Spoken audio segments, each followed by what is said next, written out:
Good morning, true crime friends. How y'all doing? Yup. Okay, Holly wanted to say hi this morning. Say good morning, Holly. Wait, raise your face so they can see. Okay, look. We need to talk about Ashley Benefield. The state of Florida versus Ashley Benefield. Honey, yesterday was opening day, and this trial is insane. You know I loved every minute of it, though, right? Every minute. You want to get down? Please get down. Don't scratch me. Okay. Look.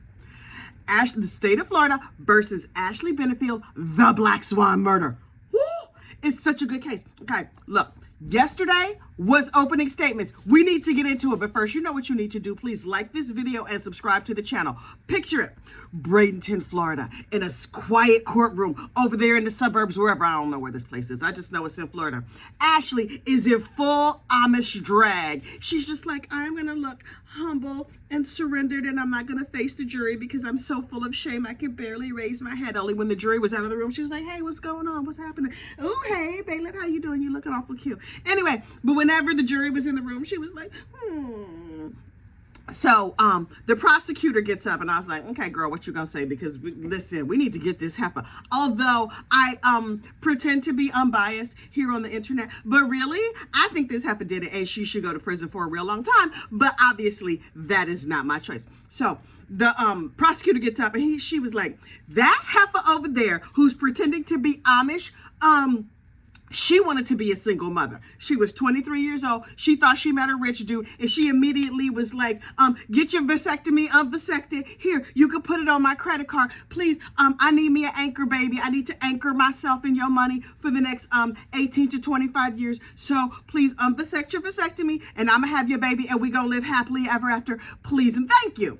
And he was like, okay, I'm in love, and she's young, and look at all that firmness, and this is going to be great. Even though she was 23 and he was 53, that's crazy. His daughter was 15. He married a 23-year-old girl. Okay, sir, I'm gonna need you to calm down. Anyway, so the prosecutor was like, she just wanted to be a single mom, and she did everything in her power to make that happen, and that is why we are here. Convict the trollop. And I was like, okay, thank you. Very good opening statement. And then the defense got up, and the defense was like, he was a liar. He was an abuser. He was terrible. He stalked her. It was awful. And I was like, okay, we'll see.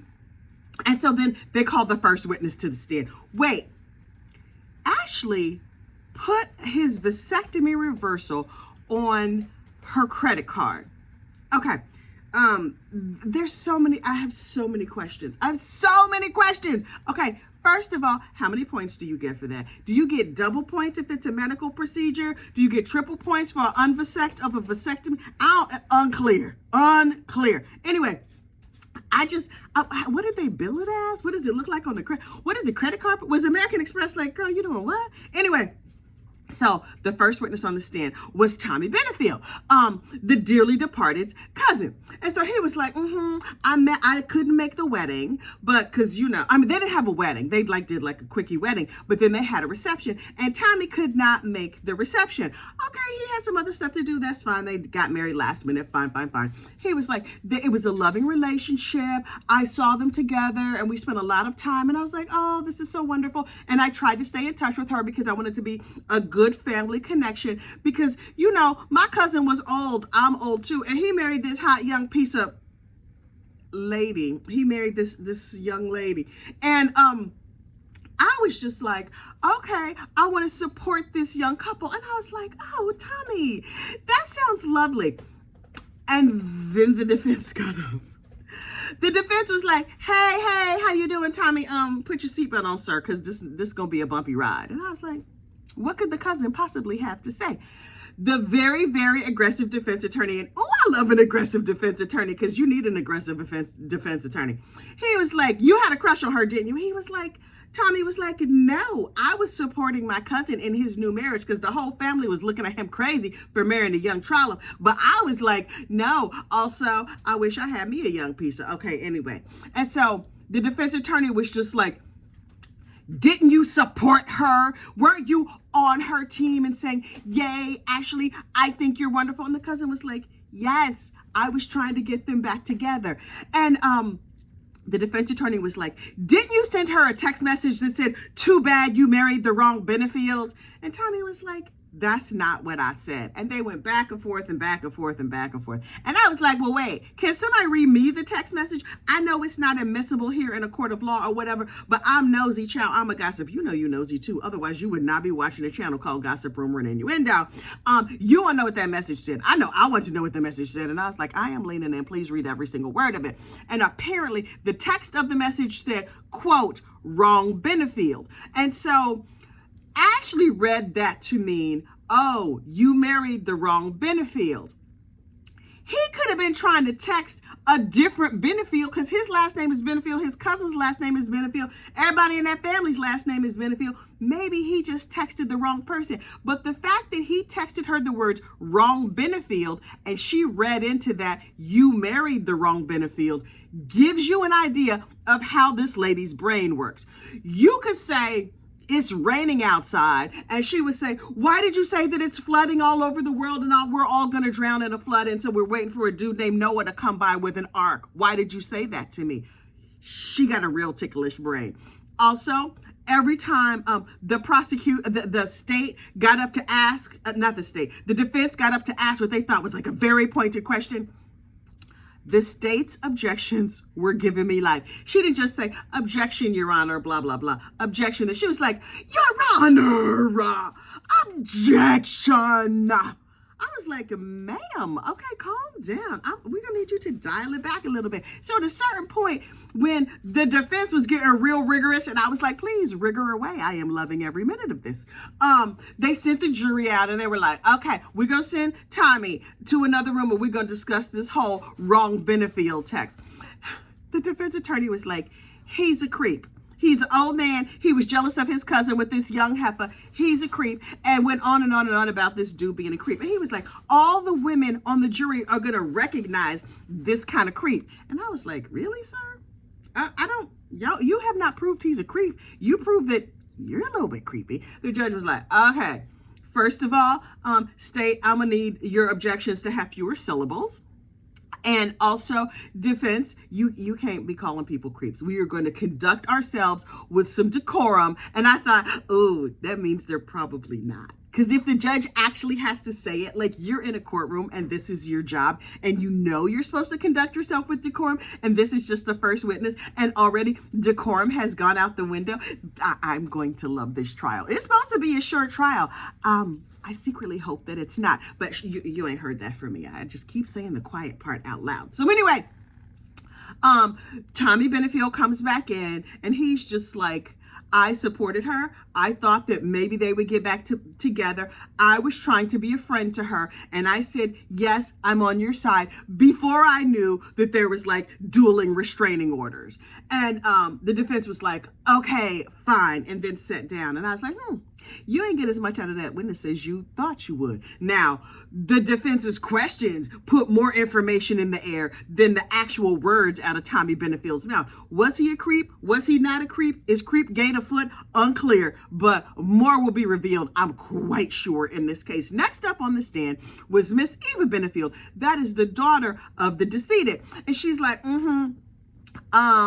my former stepmother is a whole trollop. She ain't say that, but you know, she said that with her eyes. Meanwhile, Ashley is looking down and she's looking away because she's like, I'm cosplaying Amish today. My hair is all pulled back and I'm very plain looking. I have no makeup. I have on a plain shirt because I want you to think of me as just like poor, pitiful me. She's blinking real hard, like them doe eyes. Blink, blink, blink. Is she a mail order bride? Something about her is given 90 Day Fiance. I think she's just like right here from this country. P.S. Not that there's anything wrong with being a 90 Day Fiance. I love that show. It's super trashy. But she feels to me like the kind of woman who's like, there's a rich guy I can marry and take a lot of his money. Let me go on and get his vasectomy unvasected and have me an anchor baby so I can anchor myself to his money for the rest of my life. And then I'm going to be good. And then she's going to have a second and third and 65th husband. But that is merely speculation on my part. I just made that up while I was sitting here. So anyway, Eva Benfield takes a stand and was like, I didn't even know he was dating her. And then he comes home one day and is like, I'm married. And I was like, heifer, what? And my daddy was like, calm down, we're married. And they seem very loving. Now, did daddy have a temper? I don't think so. He seemed loving. And then the defense was like, right. wasn't there a hole in your wall? Somebody punched a hole in the wall in the kitchen. And Eva was like, yes. I was like, you ain't have no questions. No questions. None.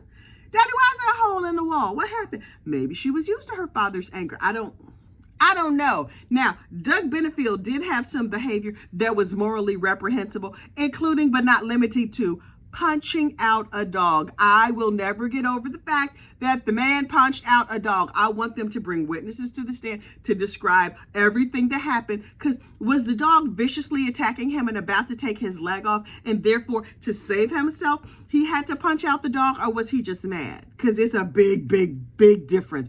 I don't understand. The animal cruelty of it all makes me feel like, not like this was a public service unaliving, because remember, we're not supposed to do that. We here at Gossip, Rumor, and Innuendo LLC do not advocate the unaliving of anybody under any circumstances.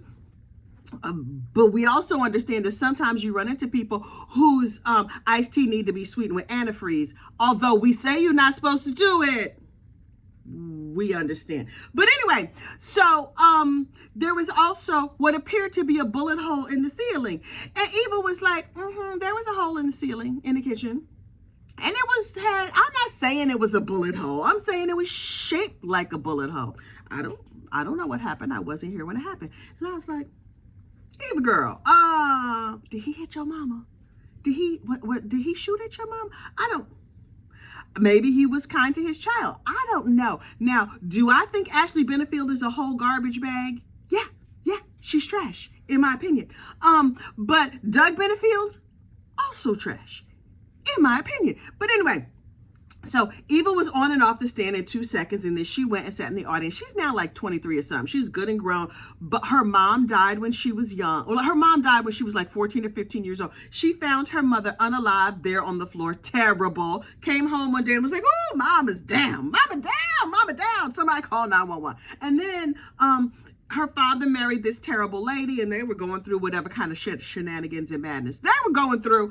And then her terrible stepmother unfortunately unalived her terrible father. So she's a 23-year-old orphan. That's awful. I hope she has some good parental figures, because all these people seem like garbage to me. But anyway, so on the day of the unfortunate unaliving, fake Amish Ashley ran over to the neighbor's house. It was like, oh my goodness, he attacked me. To this neighbor, I should have written down his name. This neighbor is kind of a hero. He's also very, very Floridian.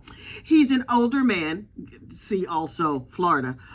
He's an older man who was in his house, and somebody was banging on his door. He was not expecting guests. He was like, I don't know who knocking on my door like that, but this not gonna go good for them. Let me get my gun, because I live in Florida and I have just one in every room. It's one on the coffee table. It's one in my nightstand.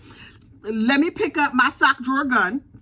And he's like, I was about to get my sock drawer gun to go answer the door, because people don't be knocking on my door like this. And then I saw this square-headed woman flailing around and being all hysterical and like, oh my goodness, he attacked me. Like, oh, she just showed up at your door with her full alibi. She wasn't like, get me help, call the police, there was a terrible accident. She was like, hello, he attacked me. Can you get somebody from 911? He attacked me. I was attacked. I am brutally brutalized. He attacked me. Also, it's a dead dude on the floor in the bedroom.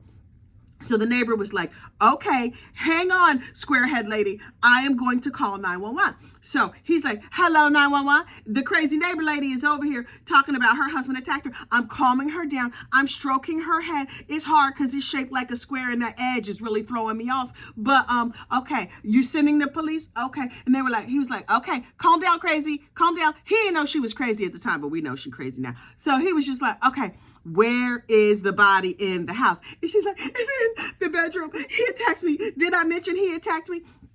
So the neighbor was like, he attacked her. And so the neighbor was like, where is your mother and child? Because I know your mother and your child live in that house with you.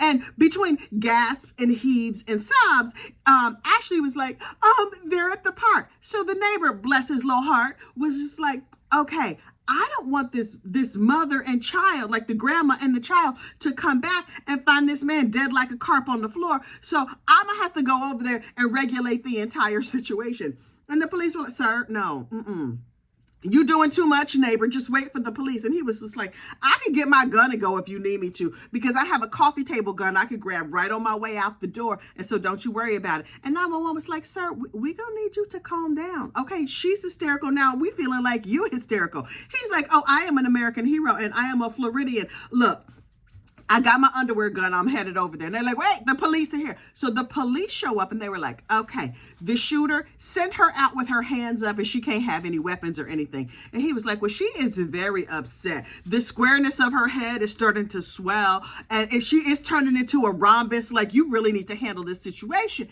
And so they were like, he was like, can I come with her? Because she's very, very upset. And they were like, sir, no, we need you to go back to minding your business and just send the heifer outside with no weapons. And he was like, okay, heifer, listen, you're going to have to go outside with no weapons. And she was like, oh, okay, he attacked me, right? Do I look really Amish right now? Blink, blink, blink. So they're like, okay, look, let's see if we can fit you and your rhombus shaped head into this police car right now. So they tucked her safely away in a police car where she couldn't shoot nobody else. And then they went to like assess him and do CPR or whatever. Then the EMS showed up. Here is the thing about EMS showing up. EMS said he was cold to the touch.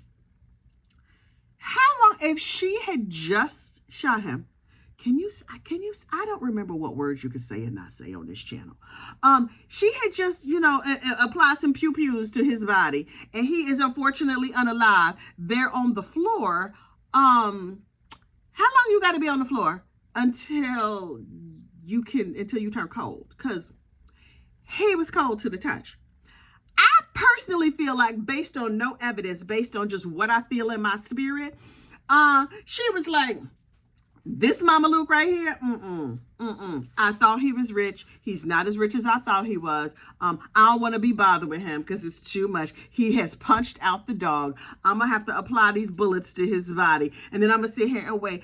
Can I get a cup of tea? I'm like, listen.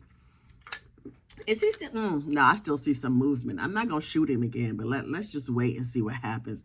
And then finally, when he ultimately exsanguinated, bled out, then she was just like, okay,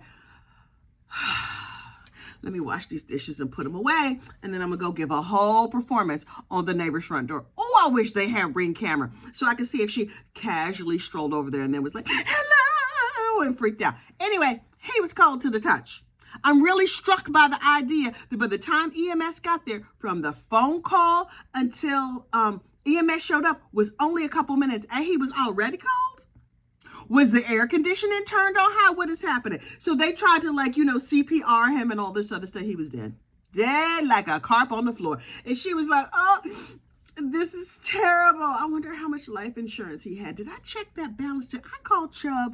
I should have called AARP and Chubb just to verify. Okay, never mind. So she was just like, this is all terrible. I can't believe anybody would think anything of me. And then the jury went home for the day. And I was like, what's going to happen tomorrow? Are we going to get more information about the dog? Here's the thing that I noticed though. When the jury was in the room, Miss Ashley she was downtrodden. But the minute the jury left the room, she was just like, oh, hey, how you doing? And then on one of the breaks, they were like, you could take a break or whatever. She went outside. She was like, oh, hi. She was hugging some man. I was like, who is this man she's all hugged up on? How much money he got? Because she was running them pockets. She was like, it's so good to meet you. Patting him down. Like, how thick is this wallet? Some women will check other things. She was like, if she's smart, she would run his credit report. But y'all, that's just a little pro tip for me to use. So look. Day 2 of the Ashley Benefield case is coming soon to this channel. In the meantime, please like this video and subscribe to the channel. One quick little announcement. Now look, yesterday I said that the judge had a look on his face that was like, heifer, what? Because that is the look that he had on his face when the defense attorney was like, Your Honor, you need to recuse yourself. And the judge's whole face was like, heifer, what? And then he calmed down and pulled himself back together and was like, this son of a... and went on and made his rulings.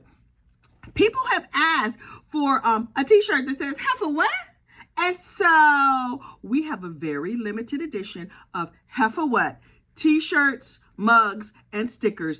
Trot yourself over to the community tab and get yourself a heifer what t-shirt or mug or sticker while supplies last. The t-shirt is black with white letters across it, very simple, and they run in size from small to 5X. So if you're teeny, if you're bigger, if you're medium, whatever you got, we got sizes for you, but for a limited time only. Okay. Oh, also, maybe I will post a link to the Heifer merchandise in the description of this video. Okay, y'all, have a great day, and I will see you tomorrow. Bye.